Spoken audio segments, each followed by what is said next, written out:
Tafsir Al-Fatihah. Ayat 5. Iyyaka na'budu wa iyyaka nasta'in. Artinya, hanya kepada Engkaulah kami menyembah dan hanya kepada Engkaulah kami memohon pertolongan. Tafsir ringkas Kementerian Agama Republik Indonesia. Atas dasar itu semua, hanya kepada Engkaulah kami menyembah dan beribadah dengan penuh ketulusan, kekhusyukan dan tawakal, dan hanya kepada Engkaulah kami memohon pertolongan dalam segala urusan dan keadaan kami, sambil kami berusaha keras. Tafsir Tahlili. Di dalam ayat-ayat sebelumnya disebutkan 4 macam dari sifat-sifat Allah, yaitu pendidik seluruh alam, Maha Pengasih, Maha Penyayang, dan yang menguasai hari pembalasan. Sifat-sifat yang disebutkan itu adalah sifat-sifat kesempurnaan yang hanya Allah saja yang mempunyainya. Sebab itu pada ayat ini Allah mengajarkan kepada hambanya bahwa Allah sajalah yang patut disembah, dan kepadanya sajalah seharusnya manusia memohon pertolongan, dan bahwa hambanya haruslah mengikrarkan yang demikian itu, Iyyaka, hanya kepada Engkau. Iyyaka adalah damir untuk orang kedua dalam kedudukan mansub karena menjadi maf'ul bih, objek. Dalam tata bahasa Arab, maf'ul bih harus sesudah fi'il dan fa'il. Jika mendahulukan yang seharusnya diucapkan, kemudian dalam balagah menunjukkan qasr, yaitu pembatasan yang bisa diartikan hanya. Jadi arti ayat ini, hanya kepada Engkau saja kami menyembah, dan hanya kepada Engkau saja kami mohon pertolongan. Iyyaka dalam ayat ini diulang 2 kali, gunanya untuk menegaskan bahwa ibadah dan isti'anah, meminta pertolongan, itu masing-masing khusus dihadapkan kepada Allah, serta untuk dapat mencapai kelezatan munajat, berbicara dengan Allah. Karena bagi seorang hamba Allah yang menyembah, dengan segenap jiwa dan raganya tak ada yang lebih nikmat dan lezat perasaannya daripada bermunajat dengan Allah.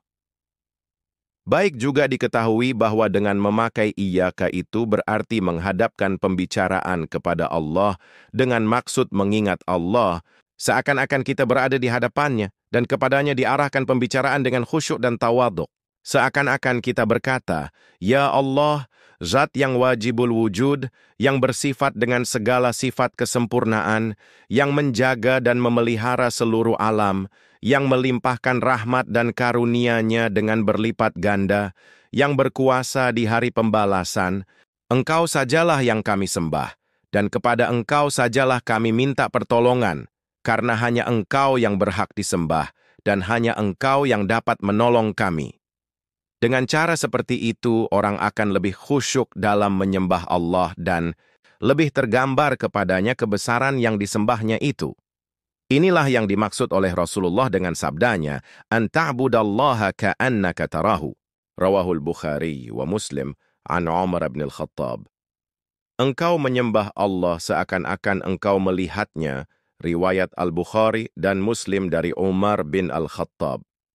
Karena surah Al-Fatihah mengandung ayat munajat berbicara dengan Allah menurut cara yang telah diterangkan, maka hal itu merupakan rahasia diwajibkan membacanya pada tiap-tiap rakaat dalam salat. Karena jiwanya ialah munajat, dengan menghadapkan diri dan memusatkan ingatan kepada Allah. Na'budu pada ayat ini didahulukan menyebutkannya daripada nasta'nu, karena menyembah Allah adalah suatu kewajiban manusia terhadap Tuhannya. Tetapi pertolongan dari Allah kepada hambanya adalah hak hamba itu. Maka Allah mengajar hambanya agar menunaikan kewajibannya lebih dahulu sebelum ia menuntut haknya. Melihat kata-kata na'budu dan nasta'inu, kami menyembah, kami minta tolong. Bukan a'budu dan asta'inu, saya menyembah dan saya minta tolong, adalah untuk memperlihatkan kelemahan manusia. Tidak selayaknya manusia mengemukakan dirinya seorang saja dalam menyembah dan memohon pertolongan kepada Allah.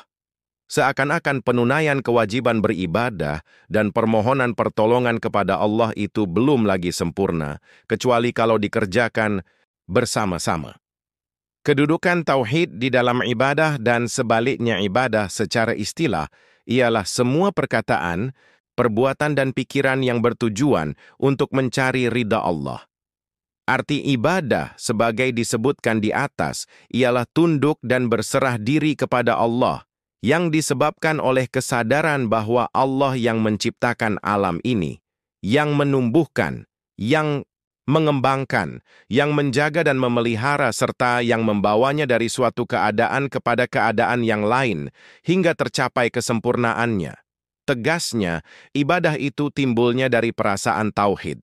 Oleh karenanya, orang yang suka memikirkan keadaan alam ini, yang memperhatikan perjalanan bintang-bintang, kehidupan tumbuh-tumbuhan, binatang dan manusia, bahkan yang mau memperhatikan dirinya sendiri, yakinlah dia bahwa di balik alam yang zahir ada zat yang gaib yang mengendalikan alam ini, yang bersifat dengan segala sifat kesempurnaan, yakni dialah yang maha kuasa, maha pengasih, maha mengetahui dan sebagainya.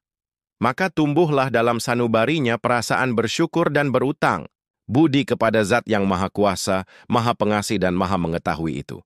Perasaan inilah yang menggerakkan bibirnya untuk menuturkan puji-pujian, dan yang mendorong jiwa dan raganya untuk menyembah dan merendahkan diri kepada Allah, yang maha kuasa itu sebagai pernyataan bersyukur dan membalas budi kepadanya.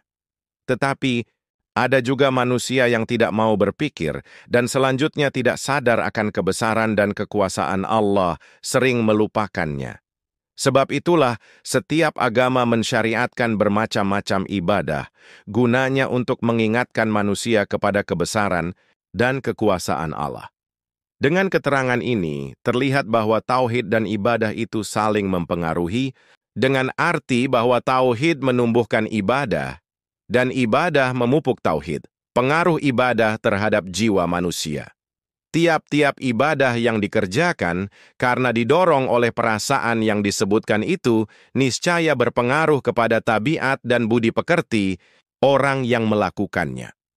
Umpamanya, orang yang melaksanakan salat karena sadar akan kebesaran dan kekuasaan Allah, dan didorong oleh perasaan bersyukur dan berutang budi kepadanya, akan terjauhlah dia dari perbuatan-perbuatan yang tidak baik. Dengan demikian, salatnya itu akan mencegahnya dari mengerjakan perbuatan-perbuatan yang tidak baik itu sesuai dengan firman Allah, Innas salwata tanha 'anil fahsya'i wal munkar. Sesungguhnya, salat itu mencegah dari perbuatan keji dan mungkar. Al-Ankabut ayat 45. Begitu juga ibadah puasa. Ibadah ini akan menimbulkan perasaan cinta dan kasih sayang terhadap orang-orang miskin. Demikian pula seterusnya dengan ibadah-ibadah yang lain. Ibadah yang sebenarnya adalah ibadah yang ditimbulkan oleh keyakinan kepada kebesaran dan kekuasaan Allah serta didorong oleh perasaan bersyukur kepada Allah. Ibadah yang hanya karena ikut-ikutan atau karena memelihara tradisi yang sudah turun-temurun bukanlah ibadah yang sebenarnya. Kendati pun seakan-akan berupa ibadah, tetapi tidak mempunyai jiwa ibadah. Tidak ubahnya seperti patung, bagaimanapun miripnya dengan manusia tidaklah dinamai manusia. Ibadah yang semacam itu tidak ada pengaruhnya kepada tabiat dan akhlak. Berusaha, berdoa dan bertawakal, isti'anah, memohon pertolongan. Seperti disebutkan di atas khusus dihadapkan kepada Allah, dengan arti bahwa tidak ada yang berhak dimohonkan pertolongan kecuali Allah. Pada ayat yang lain, Allah menyuruh manusia untuk tolong-menolong dalam mengerjakan kebaikan. Allah berfirman, "Wata'awanu 'alal birri wattaqwa." Dan tolong-menolonglah kamu dalam mengerjakan kebaikan dan takwa. Al-Ma'idah ayat 2. Adakah pertentangan antara dua ayat itu? Tercapainya suatu maksud atau terlaksananya suatu pekerjaan dengan baik, tergantung kepada terpenuhinya syarat-syarat yang dibutuhkan dalam melaksanakan pekerjaan itu dan tidak adanya rintangan-rintangan yang menghalanginya. Manusia telah diberi potensi oleh Allah, baik berupa pikiran maupun kekuatan tubuh, agar bisa mencukupkan syarat-syarat atau menolak rintangan-rintangan dalam menuju suatu maksud atau mengerjakan suatu pekerjaan. Tetapi, Ada di antara syarat-syarat itu yang manusia tidak kuasa mencukupkannya. Di samping itu, ada juga rintangan yang tidak mampu ditolaknya.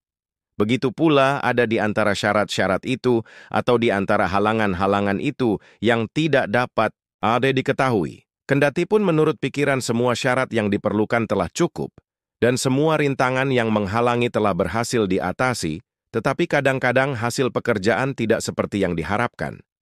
Ada hal-hal yang berada di luar batas, kekuasaan dan kemampuan manusia. Itulah yang dimintakan pertolongan khusus kepada Allah. Sebaiknya, sesuatu yang masih dalam batas kekuasaan dan kemampuan, manusia disuruh tolong-menolong, agar timbul pada masing-masing individu sifat saling mencintai, menghargai, dan gotong royong dengan perkataan lain manusia disuruh Allah berusaha dengan sekuat tenaga dan disuruh saling menolong dan membantu. Di samping menjalankan ikhtiar dan usaha, dia harus pula berdoa, memohon taufik, hidayah, dan ma'unah. Ini hendaknya dimohonkan khusus kepada Allah karena hanya Dia yang kuasa memberinya. Sesudah itu semua, barulah dia bertawakal kepadanya. Ibadah itu sendiri pun suatu pekerjaan yang berat, sebab itu haruslah dimintakan ma'unah dari Allah agar semua ibadah terlaksana sesuai dengan yang dimaksud oleh agama. Oleh karena itu, seseorang hendaknya menuturkan bahwa hanya kepada Allah sajalah kita beribadah, diikuti lagi dengan pernyataan bahwa kepadanya saja minta pertolongan, terutama pertolongan agar amal ibadah terlaksana sebagaimana mestinya. Ayat di atas, sebagaimana telah disebutkan, mengandung tauhid karena beribadah semata-mata kepada Allah dan meminta ma'unah khusus kepadanya adalah intisari agama dan kesempurnaan tauhid.